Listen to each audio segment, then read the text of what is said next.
Well, welcome to the latest edition of Trojans Football Talk. I'm your host, Tom Vartanian. Today's show brought to you by AmeriQ Credit Union, for every day, for everything, located next to Little Caesars at 3944 Route 281 in Cortland. By the Cortland Voice, the exclusive media partner of Trojan Football Talk. For all your local sports and news in Cortland County at no cost to you, check out cortlandvoice.com.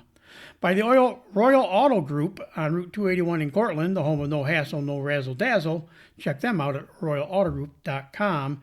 And by Yeaman Real Estate at their entrance to Yeaman Park off I-81, exit 11 in Cortland. Boy, that was a rough opening, but anyway, we'll wake up a little bit more here as we get going.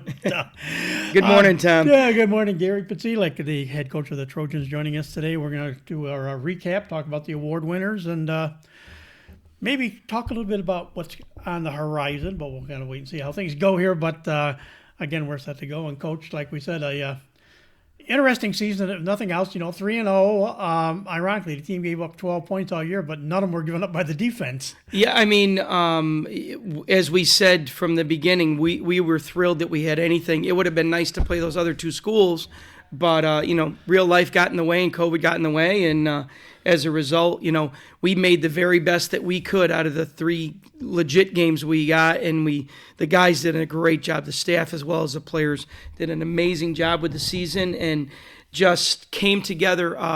There was an appreciation, a sincere appreciation on the part of both the coaches and players, and you could just feel it every day.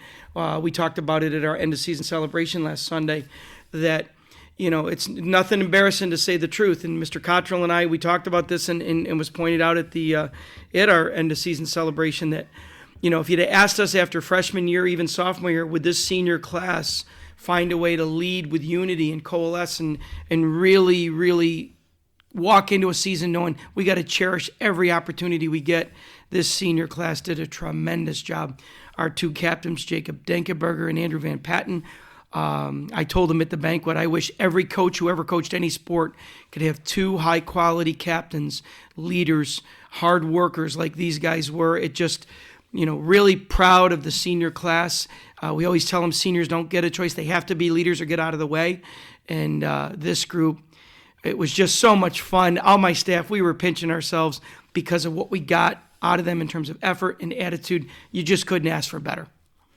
And I know we talked about it right from the get-go. Of all seasons, this might have been your most nervous season because you weren't sure. You're going on short preseason, and then what every week, was there going to be a game? Would there not be a game? You just kind of really wondered what was going to happen. Yeah, and you didn't want something goofy to happen where we had suddenly a case on the team or an outbreak with someone in school that, caused half the team to be quarantined. That's why we lost the Marcellus game, And the reality is that I shared this with the families at the banquet. My staff had heard it. You'd heard it. No doubt, I might have lied to you a little time. There was only one other season I felt like I was this nervous going into it, and that was the very first year I met Coach Norris and was going to be a volunteer coach as a student teacher in the fall of 1983. I was really nervous going into that season because I wanted to be a great student teacher in math, and I wanted to really make an honest contribution in football and be a sponge, learn as much as I could from all those great coaches we had. And so I was nervous, but it was still a different nervous because I wasn't the boss. I just wanted to show that I was a hard worker, a sincerely committed coach, and I know in the long run I did that. This season, it was the balancing of we had about half our kids who really hadn't done anything since last spring, nothing significant to stay in great shape, and we wanted to make sure we could train them so they would be physically, mentally, and emotionally strong when we got to our first opponent. We were fearful of soft tissue injuries after analyzing college football, pro football, the NBA, and here these guys were still doing intense training. It was just individualized. And we're like, we have to figure out a way to get the football knowledge, to get the conditioning in place, and not overwhelm these kids because they have to be students first. And in hindsight, we did an amazing job. I know it's because of my coaching staff and the commitment of the senior class and the support of the parents. I mean, just wow. We called it positive nervousness. We even put it on the little plaques that I made for the kids. Went to the dollar store for frames and prepared a plaque with a picture on them for our boys. And I said, Blue Pride matters, was on that plaque, and positive nervousness wins. And that's what we had this year. We were nervous because we wanted to cherish this and do our best. And we got everything we could out of ourselves as a result. So this was by far the most nerve-wracking season as a coach because of all the things you couldn't control. And I just couldn't be happier in hindsight. And the seniors, like you say, they at least got part of a season. And I think it's kind of funny, of all people, well, I'm not surprised the person that came up with the mention, but in that closing huddle after your last game, Coach Whitten always comes up with the gem. He goes, "Okay, juniors, we just had preseason. In a few months, we get ready to play for real again." Well, and but it kind of was. It's for the juniors. Hey, they got 3 games to get their feet wet, and so they're not going in cold next year as seniors.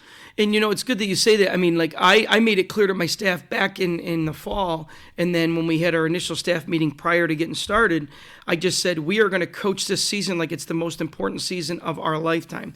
We are going to send the message that every moment matters from our perspective for you guys, for you players. And my staff did an incredible job of doing that. And because of that, we just got that unity we needed to perform at the level we did. So we never treated it like a preseason for the underclassmen. But as you mentioned that, Jim said that. And again, it's not a bad way to look at the reality of this. It's so much closer to this season. We're so proud of what our kids retain after one day of review of defense, one day of review of offense in the late school year, usually in the month of June. And our kids will remember literally like 70% of the core things they should understand to play our base defense, to play a lot of our base offense, and even some of our special teams concepts. And just so proud of what we got out of them for that. And it will be an excellent springboard for everyone. And you contrast that with the spring sports. I mean, this group of seniors got a season and a half of football in their last 2 years of high school. This group of seniors are only going to get one season of spring sports, whether it be lacrosse, baseball, track, or tennis. They're only getting one season over 2 years.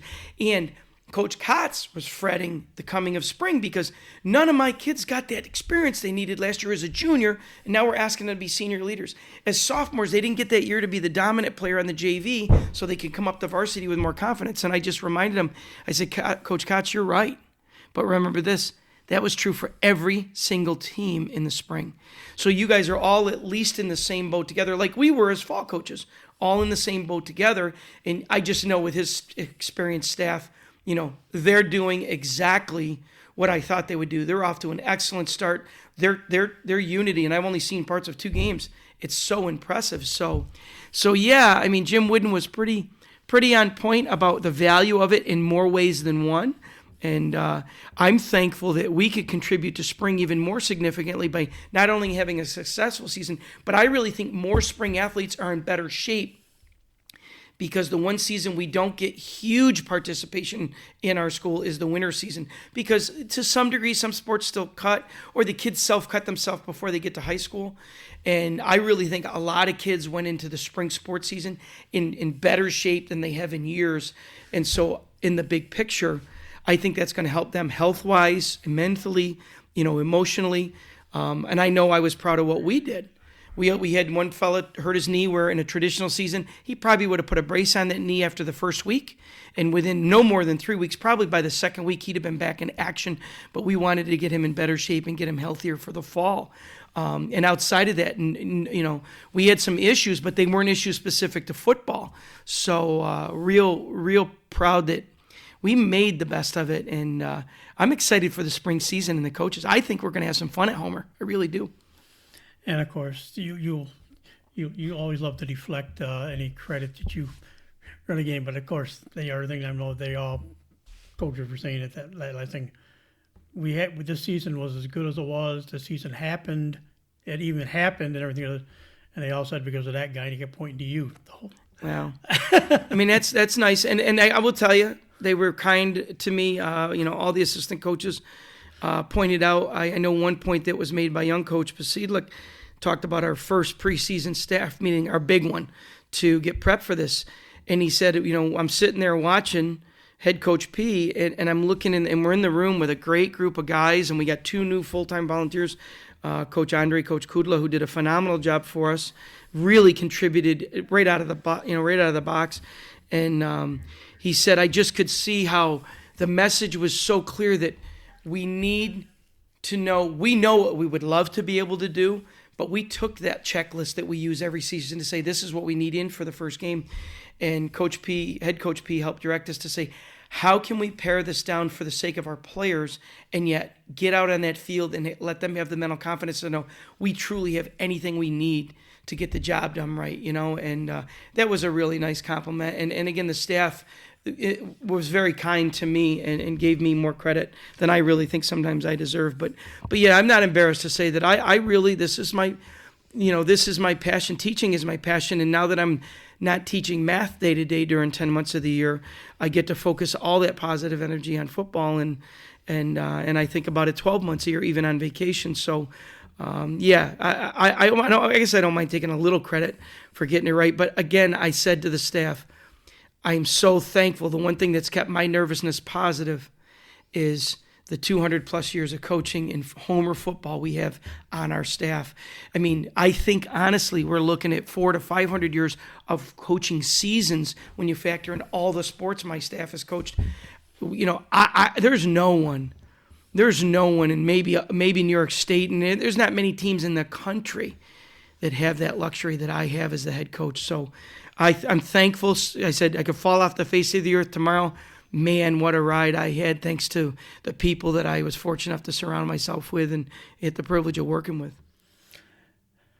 So quickly, we'll kind of just recap quickly the games. There wasn't much, like I said, there was one constant. I'll say this, there was one constant in all three games. It started out with that 55-6 win over Chittenango, where, of course, an offensive fumble led to the only points on Chittenango's side in that game, but he kind of showed what he could do that first game, a 208-yard game by Andrew Van Patten. Of course, then he followed it up with two more games of 207 each. So, I mean, just that was the most consistent part, along with, like we said, really a defense that bent all year but never once gave up a point. And, one thing that was highlighted, because we're going to talk a lot about Andrew and some of these kids when we get to the awards, the reality is one of the cool highlights during the season where we could look at each other as coaches and say, these guys get it. They get, we're not arrogant to say this sport is different than other. We were at Fowler playing Tech, and we have a first-year football player, Ben Marinas, who's playing defensive back, who was stuck with me in practice during fundamental work because I coach the defensive backs. And here's a first-year player. He's in the game for us, and textbook responsibility, mechanics out of his stance. We don't backpedal. There's no such thing in my vocabulary. We backwards run with vision to the ball when we're in zone defense. And Tech was putting a drive together against our white squad. We have a blue squad, all the kids that rotate on the starting D, and we have a white squad, all the kids, everybody else that subs in on the second string defense. And our white squad's in, and mostly blue squad starting squad for Tech is in, and they're moving the ball down the field. And Ben, on a picture-perfect defensive reaction, eyes up to the ball, gets his mechanics down, his footwork. He breaks on the release of the pass, and he cuts in front of the receiver and intercepts the ball. It was almost not quite as dramatic as that Super Bowl thing that the Patriots did, but it could have been a completion, and he aggressively attacked it like Logan Peck as a role model did all year. And he takes that ball away inside the 5-yard line, so they got 0 offensive points. We did bend on defense. We had an excellent defense. Was our defense as good as our giving up 0 points says? Probably not. But that moment, the team erupted. Well, guess what? At the banquet, the players saw that as one of the highlights of the season, how a first-year guy learned so much about this game and made that play up there and preserved our reality of not giving up a point, as Coach Whidden said, against our defense, blue or white, the entire season. And, of course, after Chittenango was that 40-0 win against Tech up at the Fowler's very nice new facilities. Brand new, yeah. And then, of course, it closed out with the home court jug game, the 46 win over Cortland to close out things. And then there was points again, but that was on the rare, you haven't seen hardly ever just a long snap on a punt that was a little bit off. Andrew Van Patten had a little trouble handling it, dropped it. Still tried to get the punt off and stuff, but just never got to handle the ball. And they picked it up and took it in for the touchdown. So that was just a offensive turnover and a special teams mistake were the only 2 touchdowns you guys keep up all year. And as I said, we're going to talk about the highlight of our special teams when we get to that award. But, we had a long snapper this year that honestly was good enough. He could start for any college football program. I don't care that he's a wide receiver. He is that good. He puts zip on the ball. I know he's a basketball and baseball guy. But, it's like when you go out and you have that kind of confidence in your long snapper, what a luxury to have as a coach at any level of football. And that was his only bad snap that I can remember all year. And it was kind of a perfect storm of a couple of errors.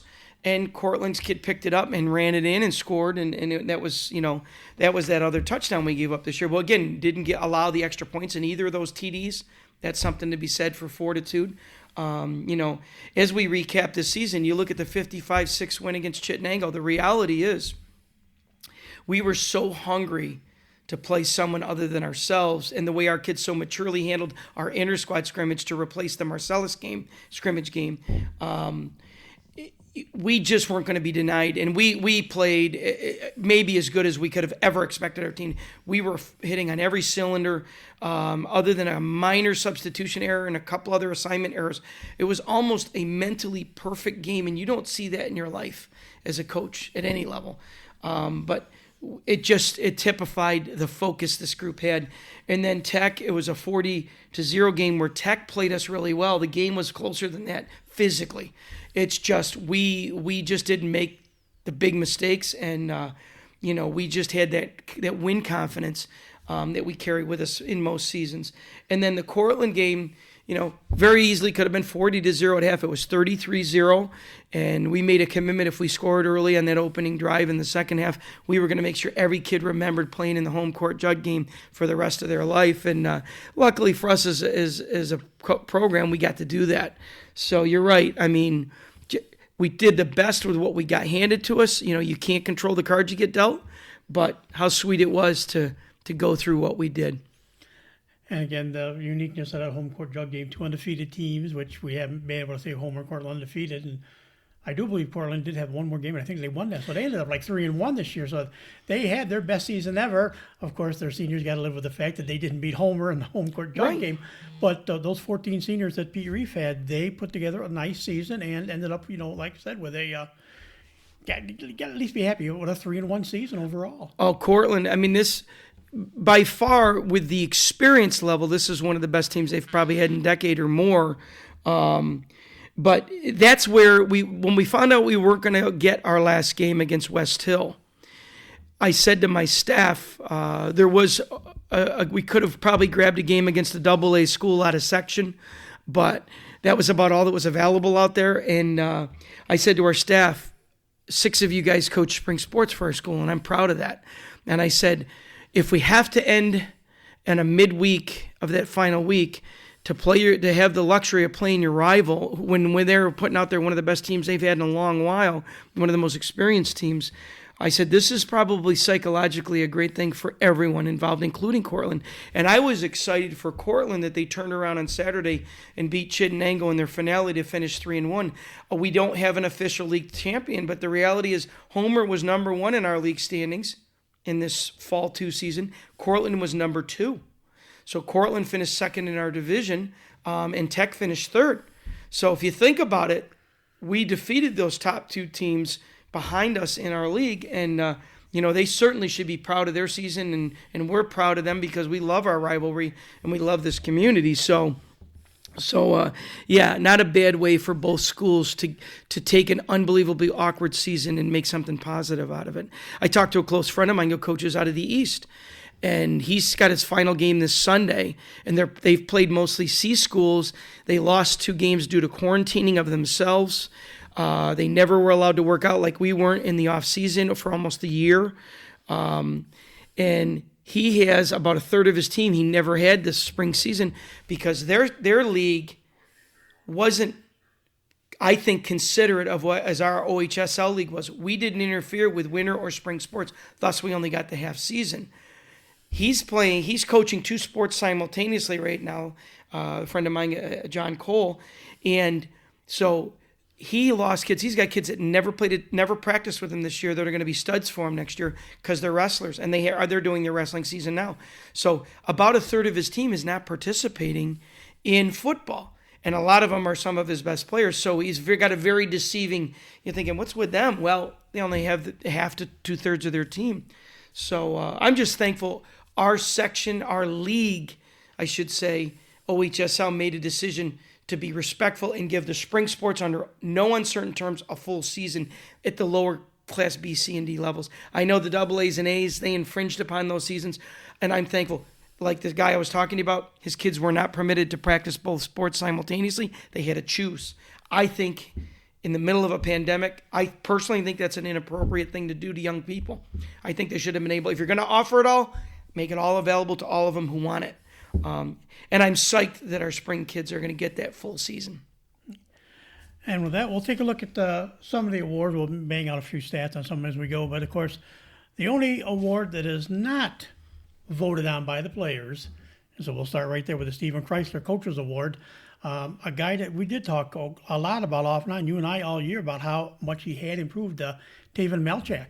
Well, when we as coaches briefly talked about this together as a group, because we like to separate and put our thoughts together, and then they actually text me their vote so that they can really just, from their perspective as a coach, who the heck do I want to... Well, the entire senior class was on the nominating list. I can't think of a time where we as coaches said every senior did something above and beyond expectation or anticipation. So, boy, was this brutal. And I know several of those kids who didn't happen to get this award. They're going to get scholarships and awards and honors at the end of the year. So I'm excited for them. There's more to come. And it's not that far away. It's only a month and a half, 2 months away. So, but Taven Melchak, we talked about the unselfishness of a kid named Blair Wakula who switched positions to start the season because we needed him to when we knew we weren't going to have our projected starting center. He started it. Jarrett Wilbur slides from tight end to tackle. Unbelievably unselfish. You know, Will Dady, tight end. We had two amazing tight ends on this roster. We had three with Wilbur, Dady, and Colin Perks. And what did we end up with? Two of those tight ends become a center and a tackle. Taven started it before the season ever sat down. Our starting fullback from a year ago is sat down, and Coach Cottrell actually said, if you don't mind, Coach, I see him. I'm going to sit down with him, talk about what we discussed. And he said, Taven, this football team needs you to become a guard. You need to be an offensive lineman if we want to be the best team we can be. And I'm sure inside Taven's going, I want to be a fullback. I want to have a handful of carries a game, you know, and he just stepped up. He's a three-sport athlete who's grown up so much over the last 4 or 5 years. I know his intermediate teachers and his junior high teachers are rooting for this kid every day. They're so excited about the growth and maturity. And when we took what he did and how he reacted to that and how he led by his actions in practice, he's the kid who sees the kid that's a little new to football, doesn't know how to put his jersey. He goes over and quietly helps the kid put his jersey on because they're skin tight. How do I put a jersey on when I have never done it before? You know, Taven was that guy, very unselfish. His kind heart, his leadership, and his maturity to say, yep, I need to make the move to the offensive line. That was the deciding factor where we said, you know something, he deserves our coaches award this year. But we could have given out, without an issue, we could have given half the roster this coach's award. And that's why we did what we did and looked the way we did in those 3 short games. And, of course, we'll lump 2 awards into one because it's just easy to do. Of course, he was Mr. Offense. And, of course, as well, it was voted the team MVP. Andrew Van Patten, 622 yards, we said, in 3 games. Averaged, 208, 207, 207 in 3 games. He was a punter. He did a couple kick returns in here with it, but that kind of fell on the other people's hands because they kind of kept the ball away from Andrew if they could. Other teams smartly. Mm-hmm. But again, Mr. Offense and your MVP, Andrew Van Patten, and just what he would have done with it. But he could have kept up that pace for an 8 game or a 9, 10 games, depending on how far you went. Who knows? But for 3 games, he was not only Mr. Offense, but again, you said he played every down almost on defense as well, and showed the best his best year, even though it was short, his best ever. Andrew, he everybody, the player said, Coach, why are we voting on Mr. Offense? I said, well, let's face facts. You don't have the running game we do without everybody else doing their job. But it was a landslide. But he also earned that MVP. Now let's think about why. Andrew Van Patten got multiple votes for Special Teams Player of the Year. He's a punter and a returner extraordinaire. Andrew Van Patten got multiple votes for the defensive Player of the Year, because he happened to be the three leading tacklers on our team. One of them is Andrew Van Patten. He came back in as good or better shape than any player on our roster. I've seen him even during football season playing wall ball every day, because that's what he's going to end up playing in college, is lacrosse at Nazareth. He and Denkenberger, our two captains, are going to the same place, it looks like, which is awesome. But when you say, we're not huge fans of individualized awards. We're just not by nature. But an MVP who gets multiple votes as Special Teams Player of the Year, multiple votes as Mr. Defense for the team, and by a landslide gets Mr. Offense, there's only three fundamental phases of the game.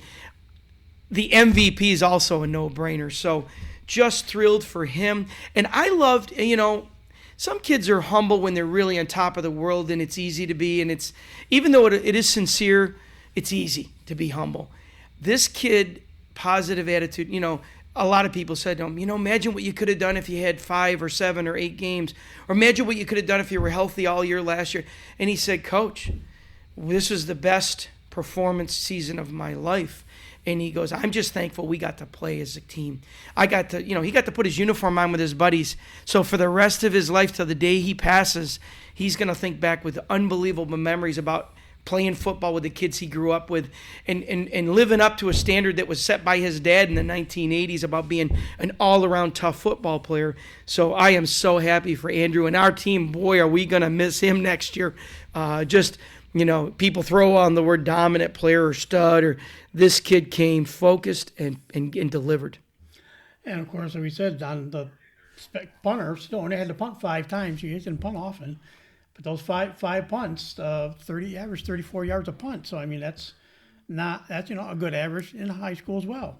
We have the rule of 30 in our special teams play.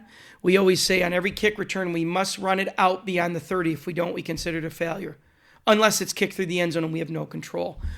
We have to average beyond the 30 on our kick return. On every kickoff or punt, we must net a 30-yard gain. Notice we met that goal with that punting average.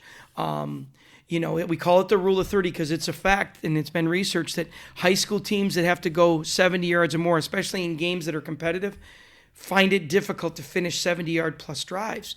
So we're playing the numbers game a little bit. Everybody's into logistics. Well, we play that game with our rule of 30, and Andrew just awesome. His height, his distance. He had that net average, but the height of his punts, it didn't allow people to return the ball.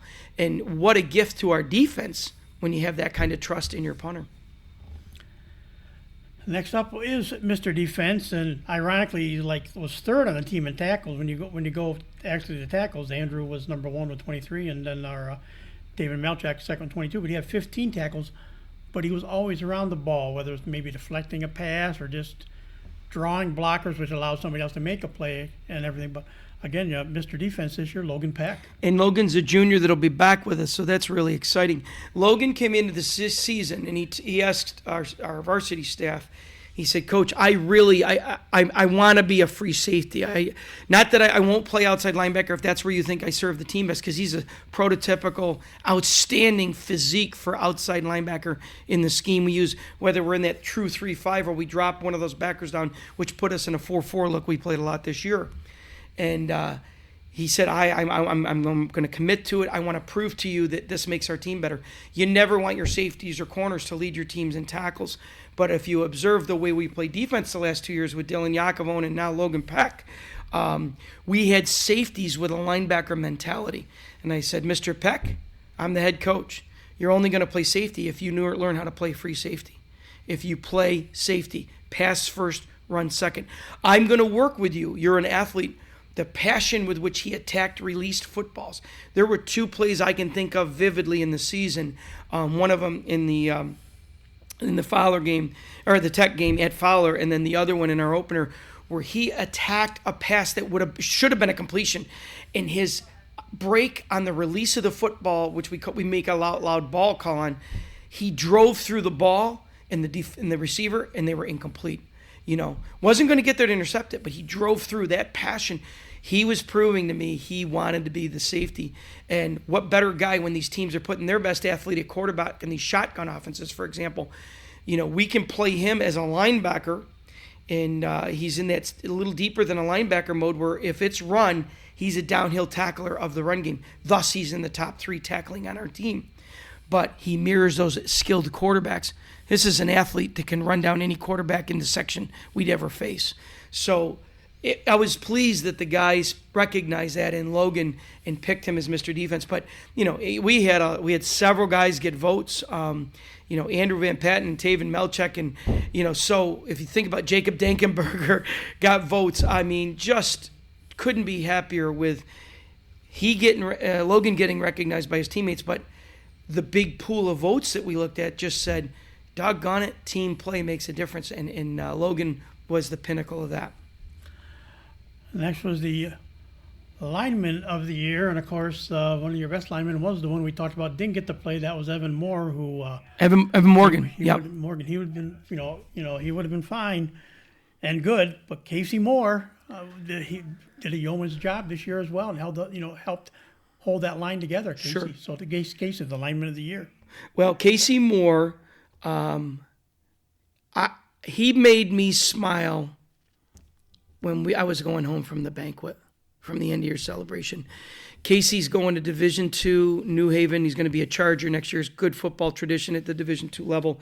Tony Sperano, who was the head coach of Miami, actually had a stint there not too long ago as their head coach, and it's quite a school. And he's got some scholarship going on, and so I'm excited for him. I know in his heart and his head, he wanted to be an offensive lineman because that's what he's going to play in college. And I don't know if he was excited about playing defense. And with him and Evan as offensive tackles, you were going to have to go to a AA school to find 2 kids in the 285 to 300 pound category as strong, as athletic as those two.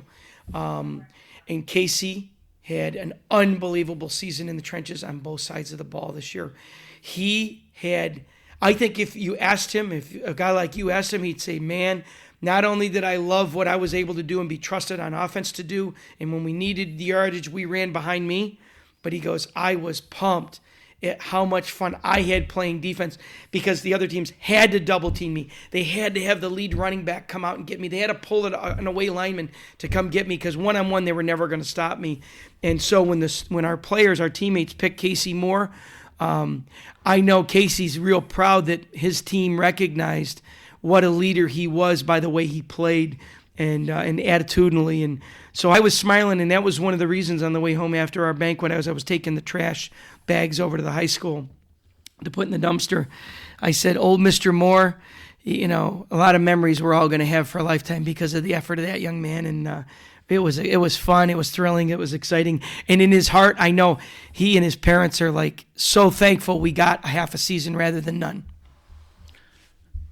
Next award is the Brian Zarnecki Players Award, and you kind of talked about him already, where he probably, with his size, he's a great basketball player. He would have been a very noticeable tight end, but again, he had to move into the line. He ended up being your long snapper, Jarrett Wilbur. Well, actually, not the long snapper. Okay. That was Jake Atkins. But okay. Jarrett became our left tackle. Yeah. We left Casey at the right. Yeah. But Jarrett became our left tackle rather than tight end. The Zarnecki Award, we described to the players that this award is the Players Award in the sense that it could be a guy that doesn't even start. It could be a non-starter. But is there a guy on the team that never lost focus of the big picture? Is there a guy on the team that was like a stabilizing factor in our squad? Is there a guy that was unselfish? Well, clearly Jared, like Blair Wakula and Taven Melchek and Will Dady, they were so unselfish and they willingly changed from the position they probably would prefer to play to a position that helped the team. A good story about Jarrett. I was excited our team picked him as the Brian Zarnecki Award. He earned the jersey based on his effort in preseason because he was County Player of the Year in hoops, but and his communication and always responding to text messages and emails, just ultra focused. The players didn't necessarily, they knew about the group text message responses, but they didn't know about his other communications. And then immediately week 1 makes the switch into tackle for us. His teammates recognize that unselfishness.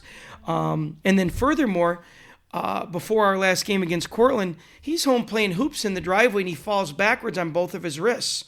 And he calls me and says, "Coach, I'm very sorry, but I injured myself playing basketball at home. And I just, I've got to get it checked out." And I said, "Yes, go get x-rayed. And if it is broken, see if it's the kind of break that isn't going to be put at risk if you wear a cast and play, because we can pad it up. Thankfully, in this world, we can do that."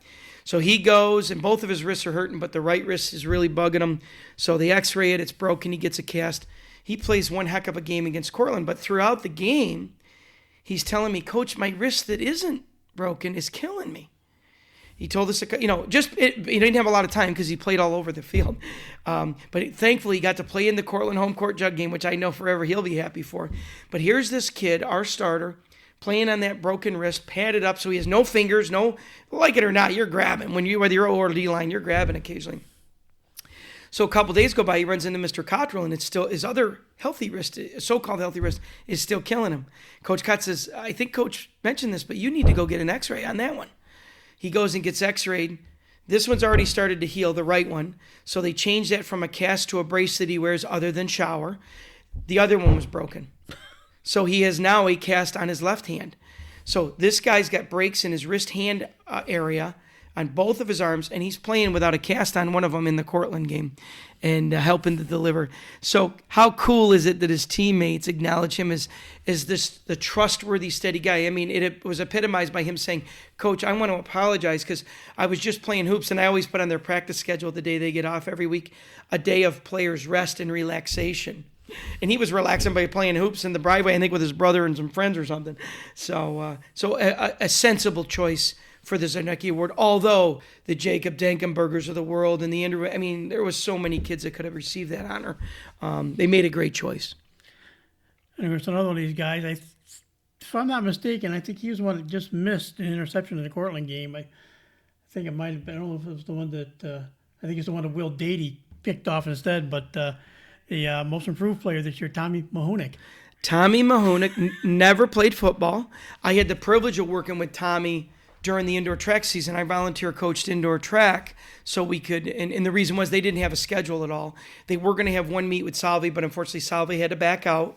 So I got to help George Schneider and Mike DeMatti, our coaches, work with that. And we had 18 boys sign up, and about a dozen of them took advantage of training outdoors from January to March on the turf.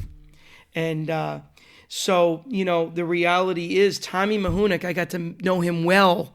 Even though I worked with his mom and know his dad and saw him in youth program, Tommy he's a runner. He's a cross-country and track kid. And he gave football a shot. And I got to know him well during that indoor season, and he came in, and he had the time of a lifetime. And I sat our soccer players and our track kids down, and I said, "Look, you've had a great time. I want you to do this. You only get to be a 16, 17, or 18-year-old person once in your life. You've had an amazing time. I know you've loved this. And when we win, everybody has fun. But here's the deal. You don't get to repeat your life again. If your passion is running, you need to run in the fall. If your passion is soccer, you need to play soccer in the fall. If your passion truly is football, you know you're going to be welcome to come back and have a great time with football in the fall." So I'll be curious to see where they go. But Tommy Mahoonick, again, the award, there were 14 players out of our 34-man roster, including Evan Morgan, right? 14 players received at least a vote for most improved player. So Tommy should really be proud that he had the greatest amount of votes by several to earn this reward from his teammates. And I should say I've totally glossed over, and we shouldn't, the special teams player of the year. Said, "Hey, I'm going to play football since I don't have a soccer season because they get to play in the fall." So that was your kicker. Brandon Shack turned into a pretty nice kicker, and he'll be one of those two, him and Xander Johnson, the two guys we kind of wonder, will they be back in the fall playing football, or will they end up going back to Well, soccer? Mr. Shattuck is a senior. Okay. Brandon's a senior. He wore number 31, and I don't know if I told him this. I think I did. Our high school didn't have a lot of money, and so when I was a junior and senior, I had to wear two different numbers home and away, and one of those numbers was 18, the other was 31. So I said, Shattuck, I always tease myself for being Mr. Bad Luck, but I said 31's going to bring you good luck. Truth be known about Brandon, he ended up not playing soccer, and he came to me a year and a half ago when we were training in the winter, and he did some workouts with us, and he really enjoyed it. And he says, Coach, I'm thinking of playing football. I want to be the football team's kicker. I said, well, listen, same thing. You never get to repeat your life. I don't think you should go away from soccer if you're passionate about it. But if you really want to make the switch, we'll welcome you. So over a year ago, it was between Thanksgiving and Christmas, pre-COVID, I gave him a ball bag with what we call kicking balls. They're just a little bit more beat up than the game balls. So if he's kicking them in a parking lot or he's kicking them on the grass, they're not going to get annihilated in the off season. And gave him a couple different blocks and holders. And his dad worked with him a lot, and he really worked because kicking a football is, although it's the same technique, it is still different than kicking a soccer ball. So he worked real hard in the off season all last winter when the weather broke. He worked even during the COVID season because you could go work by yourself or with his dad. And he came into this season really excited. Again, how cool for him to get this honor from his teammates when our long snapper got votes, a couple of our return men like Andrew Van Patten and Logan Peck got votes. We look at the punter got votes, Andrew Van Patten. When you're getting Denkenberger as a kicker getting votes, and we got a return guys getting votes, and yet you were the leader of the pack in this category. Your teammates, again, by several votes, voted him our Special Teams Player of the Year. For the rest of his life, he's got that fond memory of first time he ever plays football. He's good on 15 PATs for us. And I really worked him hard. I put pressure on him in practice. And I worked gradually into that pressure so that I wanted it to be, as I said, a positive nervousness, not a negative nervousness. And he managed it well. And I think he had, a season of a lifetime. He was very kind to me with his words as he was walking out from our banquet the other day. And I received some nice compliments from his parents. And our staff received the ultimate that he said in his whole life he'd never had this much fun playing for a team. So I'm proud that his teammates recognized how dramatic it is to switch from one sport to another and to be such a contributor. He's going to grin the rest of his life as he peeks at those tidbit books and the poster he's got for his wall. And we've talked about a lot of the seniors, because some of them were award winners. But there's a few of them that we didn't, but you've mentioned his name, long snapper, Jake Atkins, of course, Jacob Dinkenberger, Luke Pallone was one of your seniors this year. Michael Pitsley, who kind of didn't get to suit up the last couple of games, so he was. But I was almost. He was always keeping an eye on me what I was doing on the sidelines, how I was keeping stuff on my game. Logan Goodall. Mm-hmm. We mentioned Jarrett Casey, Colin Perks, and of course you mentioned Ben Marinas and his great interception that he pulled off this year. Those little seniors that. Like you said, they got something out of it this year. But the cool part is, we'll talk about them in a second, the juniors you got coming back are going to be solid as well. Oh, we're going to return 22 juniors that were on the roster, but we got a couple juniors that couldn't play this spring that we should be getting back. So we could be looking at 22 to 25 juniors that will be seniors next year. But before we talk about those, I do want to put some reps. Jake Atkins, again, you know what? When you're beating people solidly, you don't throw the football. Notice our quarterback was, of his 12 completions on the season, 6 went for touchdown. One of those was to Jake Atkins. We didn't throw the ball a lot. And once we got up in teams, Coach Kotz has been with me long enough. He knows. We're not, and George Schneider, we're not throwing the ball. We're not even, we could have scored many more points by throwing the ball this year off of our play action game. And you know what? A kid like Jake Atkins, he ran, I described it after I watched the scrimmage. I said, Jake, one thing I don't want you to ever stop doing, Mr. Atkins, keep running your routes with the passion that you've come to the field with this year. I've never seen it to this level by you in your career. And he was a senior leader. Every down mattered. It was like he was going to catch the home run pass, and he only caught one touchdown pass the whole season. So just an amazing contribution. Jacob Dankenberger, coach on the field, leader on the field. Again, a candidate that easily could have been the coach's award honoree. And I know he's got a couple really nice awards coming down the road, but just came to play. And I said to his parents, the only mistake you guys made is you didn't have more kids, and they had a pile of them. We got to coach them all, his brothers and him. So just an amazing senior. We did talk about Cheddick. Luke Pallone, he missed the middle portion of our season. They had to go out of town. And when he came back, no sulking, no complaining. He played scout team for us the first week back. He went down and he was our coach of our squad that went against the JV team because the JV team's numbers wouldn't allow him to get a good look. So we took our white squad offense and defense. We call it home run homer. We've been doing it for years. And Luke Pallone, when he came back from that trip south, he became the coach/leader of that squad that went down and played the JVs. And because of it, in the games that he got in when he came home, what a contributor in every phase of the game for us. Luke Pallone should be proud of that. We've done a lot of talking about Andrew Van Patten. Pitsley, he's the guy that keeps me on my toes. He said, "Hey, Coach, practice still on?" Of course it's still on, But so thrilled that he came to us these last 2 years. Logan Goodall, highlighted. He came to us a little over 2 years ago, fell in love with the weight room. This young man is one of my favorite videos. I videotaped him deadlifting with what's called a hex bar, I think it was 495 pounds last winter in our Roger Rawson competition. And that's just, he was thrilled. His teammates were thrilled. Our coaches that were there to witness it. Our school resource officer was there to witness it. And everybody just went ballistic. Here's a boy that worked, and I think he upped that by almost 200 pounds in 1 year, his deadlift. And just a great smile. And it was a significant contributor to this team this year. We talked about Jarrett Wilbur, Casey Moore. Colin Perks. I think Colin was a kid because lacrosse is his first love and passion. I think he seriously looked at maybe not playing football so he could just work on his skills as a goalie because he does so much work in the offseason. And he changed his mind. And he said, you know what? It's real life. You don't always get sweet chances like this. And yeah, I might get banged up, but he could fall down the stairs going to school, Colin Perks came into this season, and he made this season not only fun for his teammates, his commitment to our team with his leadership and his effort as tight end, he made it fun for me. He made it fun for our staff. And that's a gift that when a young man can give that to his coaches, Colin should be proud of himself for the rest of his life for that alone. He made coaching him fun this season, and I'm going to miss Colin for that reason. So, and we talked about old Mr. Marinas, but what a great group of seniors. They, as Mr. Cottrell pointed out loudly at the banquet, that group, we could have easily not had this kind of season, but they made the choice to have it. And of course, where we talk about all those juniors coming back, that'll be seniors.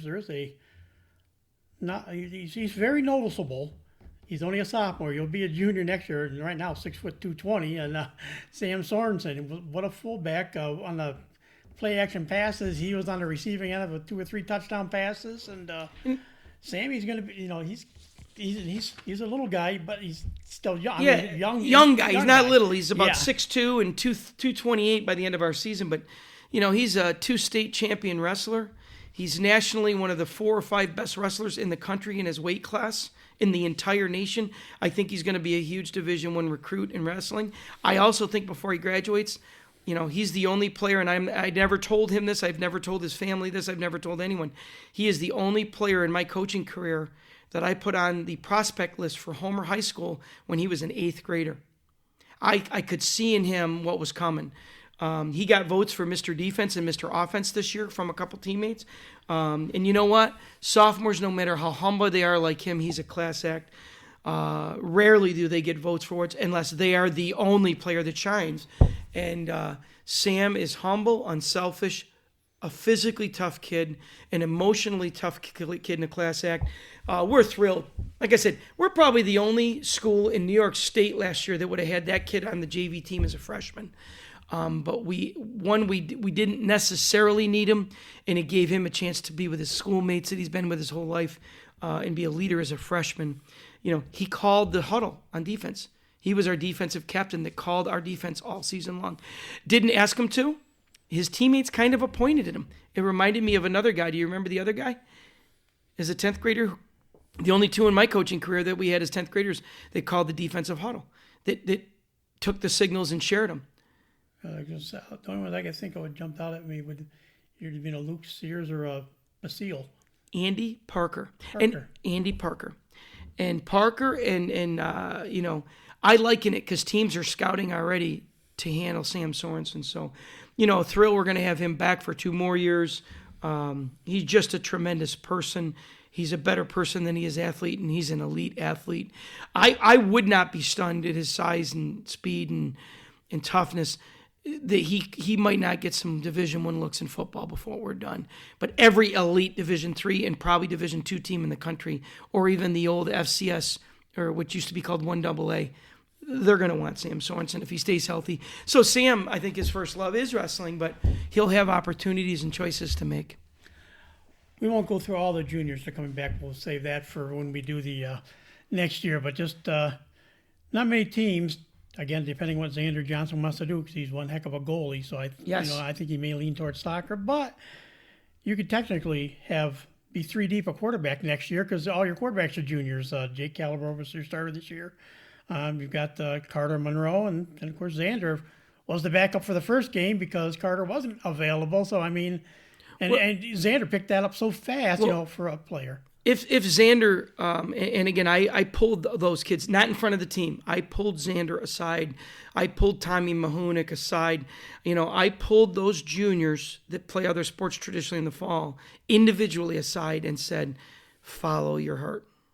Follow your heart because, I would never want, I remembered having this conversation with Morgan Du Bois' parents, and I would never want a kid to feel pressured to play a sport and then have regrets about it when he became a young man or a father or husband or, So I said, you guys, we would love to have you back, and I know you'd enjoy it, but you need to step away from football for a month or more, then make your decision so you truly follow your heartstrings so that you look back without a single regret for the rest of your life.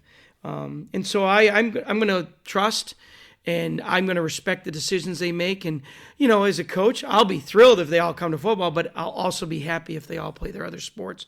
And truth be known, we're going to have four kids we could start and win football games next year because there's no debating it.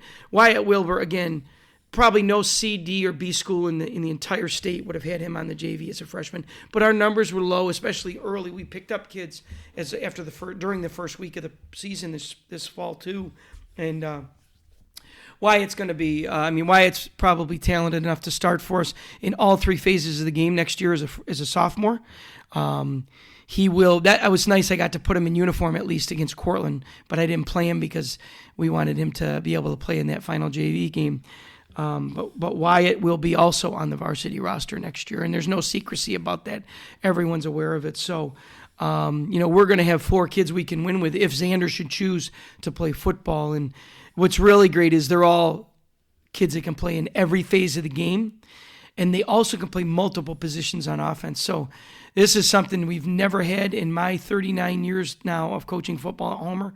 We've never had 4 quarterbacks we could win with on one roster. So it's going to be a fun challenge for us as a staff. And we'll throw him out there just because he's the next in the tailback progression. Logan Peck, most likely, he'll have competition, but he most likely be a tailback. But I look at more the potential offensive line. You always say, we got to count a couple seniors, got to lead. Your potential starting line next year, depending on what Taven Maljak does.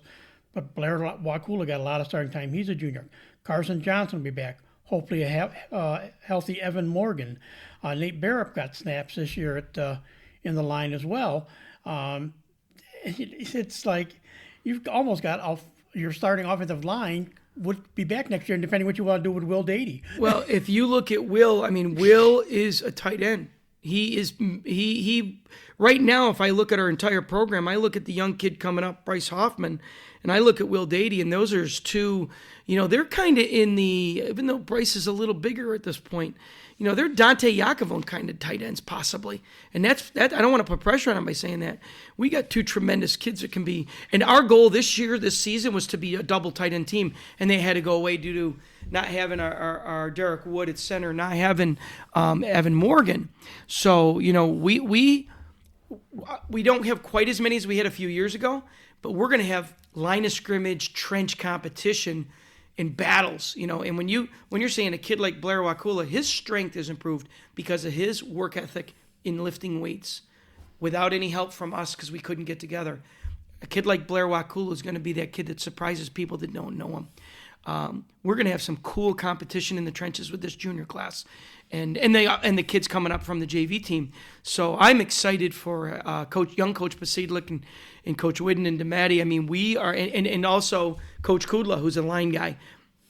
We're going to be able to really have some competition to make ourselves as elite as we can be on the offensive and defensive lines.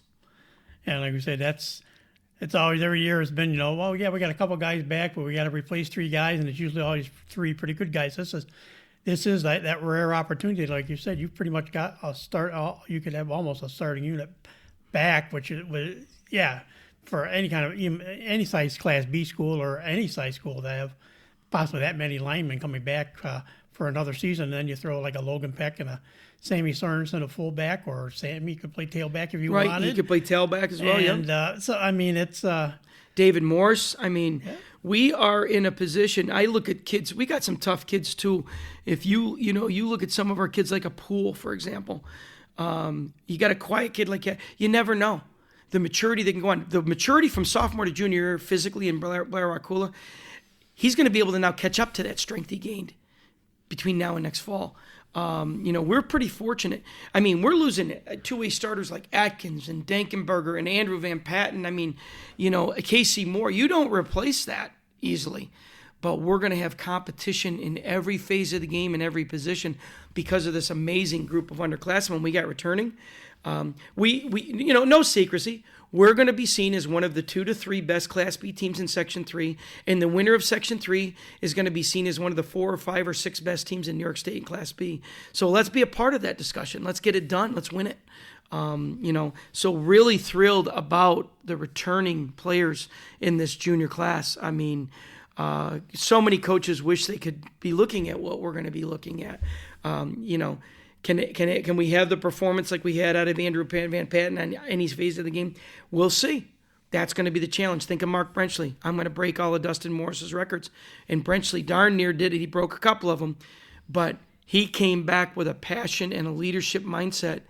What a senior year we had with that young man. So that's what we're hoping. The leadership of these 11 seniors established a standard, and that sophomore and those juniors, they witnessed it firsthand every day for that 5-week window. That's a gift. So rise to the challenge, you guys. Let's see you rise to the challenge and get it done. And like I said, we hope everything continues to loosen like it is. That will be normal next year, and mid-August will be start of practice, and then have a regular 8, 9, 10 game season, depending on how long things go. 11, 12, 13 game season. That could be possible too. But and that's early part of the time you are sitting there doing the kind of things where you're kind of prepping them. The prep period is not that far away. Like I said, they played right till the end of April. So now you only got May, June, July. You only got really 3.5 months. Yes. And it's not like that almost a full year before they come back and start to relearn things.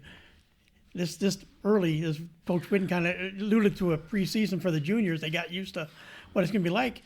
That retention period is going to be a lot quicker because it's not that far off. I've already printed the preseason wristbands for next fall because I looked at what we did and which Coach Sorensen and I came up with and the personnel we have returning and a couple real mild tweaks. But we got a core wristband for defense that is already prepped that I think matches the talents of our kids. So, and again, that's not in stone. That could go in the trash bucket before we ever get to day one. But right now, we're working with the district to figure out how and when we can run even if it's only a 1 or 2 day summer camp for the team, Blue Pride team camp. We start on August 23rd. So we won't have 2 full weeks of preseason doubles, but we're going to have 1.5 full weeks of preseason doubles. And with this being so close, I think we're going to be able to accomplish as much as we can in a 2 full weeks. Originally, they were looking at August 16th, but the state finals are now the first weekend in December rather than Thanksgiving. And they may be outdoors because if COVID doesn't allow for maximum capacity high school crowds, the dome is not an option. We can't put enough people in there to afford the dome for the sectional finals and the state playoffs. What's an awesome thing is there are so many high-quality turf fields in our state now we can play every game on the best conditions possible, even if the weather's miserable. So we'll wait and see. But yeah, we're not going to set our goals short of, we want to win. Our number one job, win the next game. That's our number one job. And then in the process, we should earn our league championship. We should earn a sectional title, and we should earn a state championship. But we need to win our next game, and that's how you get the job done. Well, it's been fun. Like we said, Coach, it was a short season, but we'll keep people updated during the off season here. We'll get a few more of the former players on and chat with some of them too, and hopefully get a few of the guys that will be coming back next year. Maybe even kind of catch up with a couple of them, some of the seniors to be or something possibly even. But we'll be here. We'll be here. That's what the idea of this. We're not just doing this and not just going to be happening during football season. This podcast will go year round, and there are a lot of people out there to talk to about things like. And like I said, we just got a chance to call up with Alec Bush, and that was that's great. The previous one, and he was a riot. It was just like we had talked just not that many years ago, but it's been a while with him. So again, Coach, thanks for taking time to chat with us, and we'll speak to you again real soon. Thank you, Tom, and it's a pleasure. I'm so appreciative of what you do for our players, and that's why we toss you a little gift once in a while. Thank you very much. And that'll do it for this edition of Trojans Football Talk. Today's show brought to you by AmeriQ Credit Union, for every day, for everything. Located next to Little Caesars at 3944 Route 281 in Cortland. By the Cortland Voice, the exclusive media partner of Trojan Football Talk. For all your local news and sports in Cortland County at no cost to you, check out CortlandVoice.com. By the Royal Auto Group on Route 281 in Cortland, the home of no hassle, no razzle-dazzle. Check them out at RoyalAutoGroup.com. And by Yeaman Real Estate at the entrance to Yeaman Park off I-81 Exit 11 in Cortland. So for Coach Podsiedlik and yours truly, Tom Vartanian, thanks for listening, and we'll talk to you again soon.